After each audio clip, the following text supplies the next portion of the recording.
Okay, so to all of the listeners of My Fluent podcast, this was actually a request by me. I'm Stephen Devincenzi from Simple English News Daily, SEND7, and I was on My Fluent podcast about a year ago, maybe a bit less. And I actually said to Daniel afterwards, on my podcast, I don't do interviews with people, and I really wanted to. I wanted to have the opportunity to do this, to ask the questions instead of being a guest. And so I asked Daniel, maybe we could do the reverse today, and I could ask Daniel questions about his life and about Switzerland and stuff like that, which is why we are doing this today, right? Exactly, and I must admit that I am a bit nervous, right? Because as a matter of fact, I am not the best example of a Swiss citizen, and and I'm gonna tell you why. Because, for example, instead of learning one of the languages that we are speaking in Switzerland, I am improving my English, right? I am learning English, and English is not an official language. And another reason is, instead of watching Swiss television, I prefer binge watching some Netflix series from the UK or from America, and I try to watch them always in English so that I can improve. And another example is, instead of eating or ordering food from Switzerland, I prefer to order sushi or pizza or something from another country. Delicious foods. And also, I did not perform military service in Switzerland. And well, there goes one of my questions. Oh, no. No, but it's no worries. We can come to that later. And also, I don't even know the national anthem, right? I don't know it by heart. I don't know it. So I am really a bad example, but but we will see. Well, you are still a Swiss person. You're a Swiss citizen. Of course. And well, let's start with that then. Have you lived all of your life in Switzerland? Yes, I have. But my father comes from Argentina.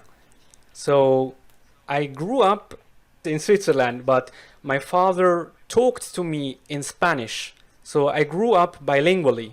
So my mother tongue is Swiss German, and it is similar to standard German, but only a little bit, because when I am talking to German people, for example, when I am using my own dialect, they won't understand me, because our words are really exotic or different, right? And also the pronunciation, grammar and stuff. And even in Switzerland, when I am talking to other Swiss German guys, they don't understand me always, because my dialect is considered to be one of the most strangest in Switzerland. Because of where you live exactly within Switzerland? Yes, or to be more specific, where I grew up. Because nowadays I moved away, but in the beginning, in my childhood, I was in a district, in a canton called the Valley. And the Valley is surrounded by mountains, and as you can imagine, it had a huge influence on our dialect. So our dialect is way different, way more different than other Swiss German dialects. Yeah. Okay. Well, just so that people can picture it, well, maybe we can get a map of Switzerland up, but you've got Switzerland with Germany to the north. Exactly. And you've got France to the west, and you have Austria to the east, and Italy to the south. Exactly. Where did you grow up? So I was near Italy. So I was in the south of Switzerland, and in fact, by train, you only had to travel less than half an hour, and you were in Italy, in Domodossola, it is called, the town. So I grew up really near Italy, and this is also a reason why in my dialect we have a lot of words that are similar to Italian. and we have words which are also similar to French. So it's really a hodgepodge. And could you give an example of something Yeah. which is similar to Italian or to French? An example would be poussette. Poussette. Poussette is like a trolley to where the baby is, and you can transport the baby in the trolley. Yeah, pushchair.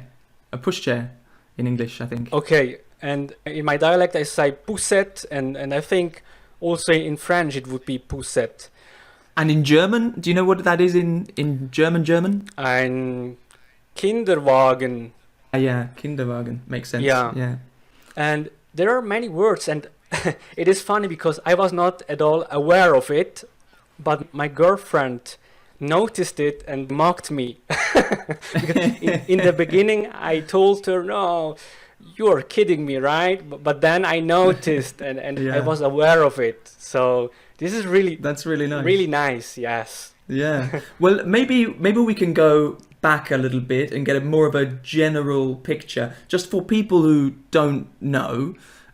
Can you just explain the general language situation of Switzerland? What the official languages are, more or less, how many people speak them, that kind of thing? Yes, of course, sure.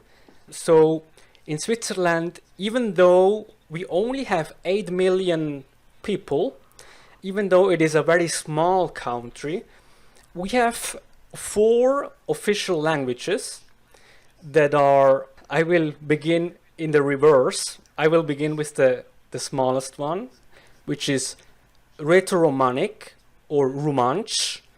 I don't know exactly which one is right in English, but the one I've heard of, Daniel, is Romansh. I've never heard of this Rätoromanic. Yes, exactly. Is that what you said?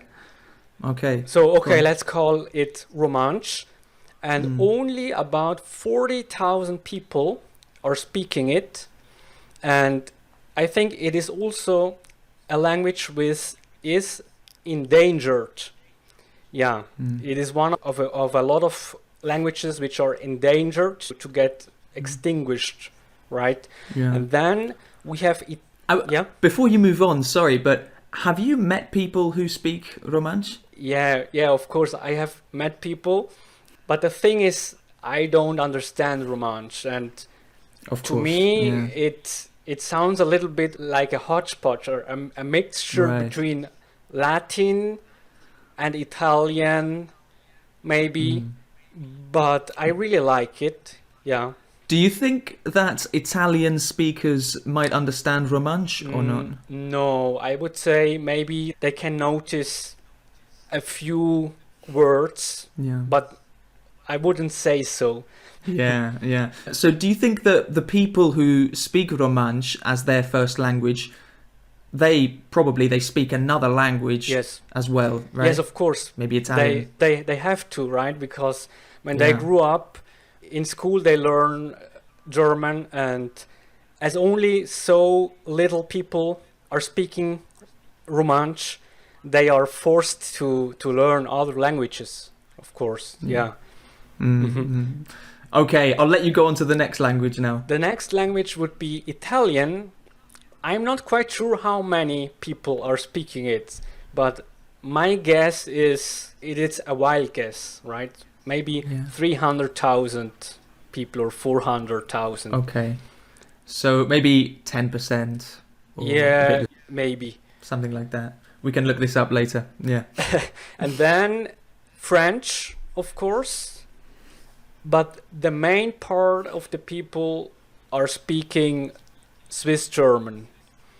I would say half the people of Switzerland. But as I mentioned before, it is Swiss German, so it is not the same than standard German. And is it different even when you write it down? Is the words that you write down, are they different as well? And the way that things are spelt, for example? Of course, it is very complicated because there are so many different dialects. It is difficult to pick just one dialect. And when we go to school, the books are all written in standard German. There is no dialect books. Of course, maybe there are dialect books, some dictionaries, right? When we grow up in school and on television, on the internet, everything is in standard German. So, yeah, it is special in a way. Okay. But you would say that Swiss German is another language rather than just a different accent?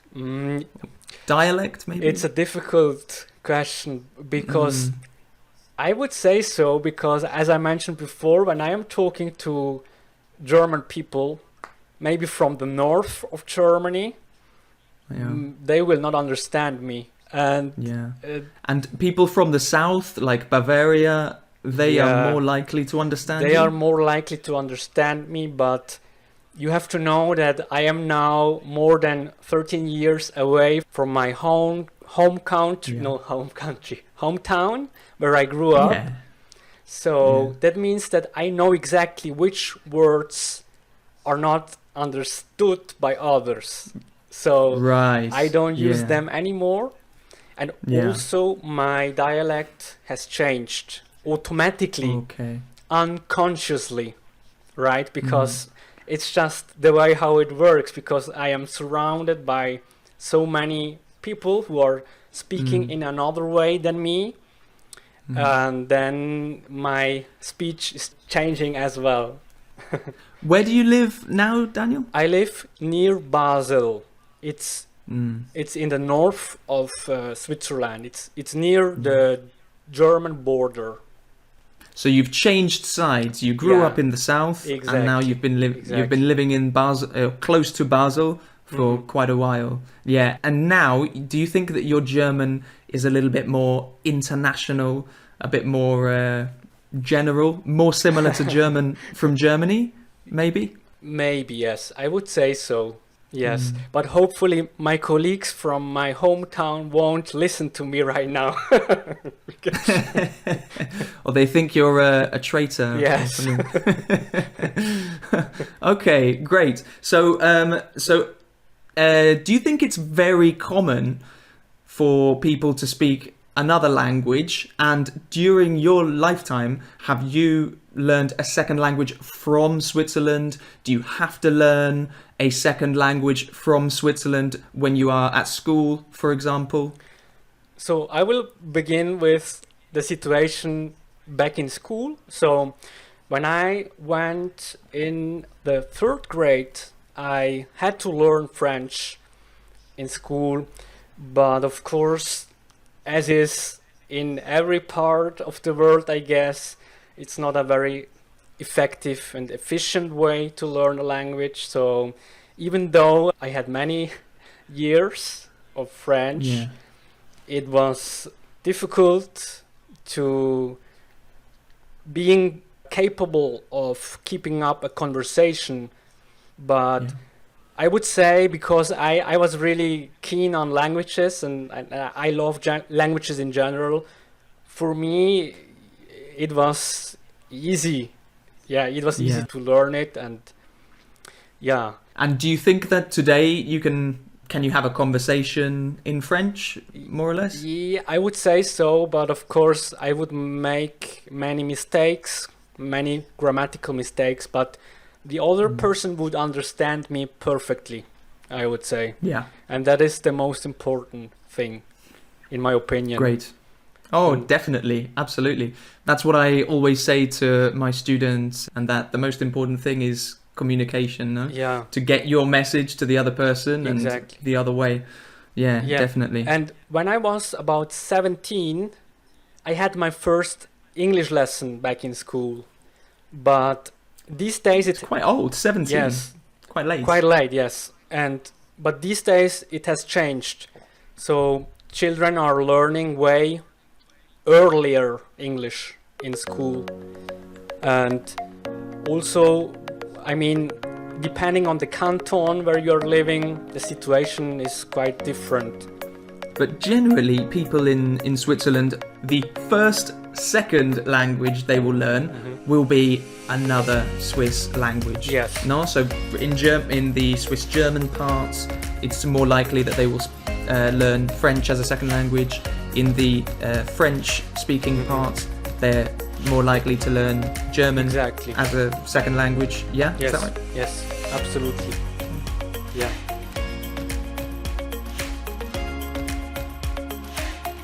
The idea is that I do the hard work of trying to kind of take this really massive story, which is in the international news, and putting it into the most kind of basic 3 or 4 sentences that it's possible to understand, and then putting that into the podcast.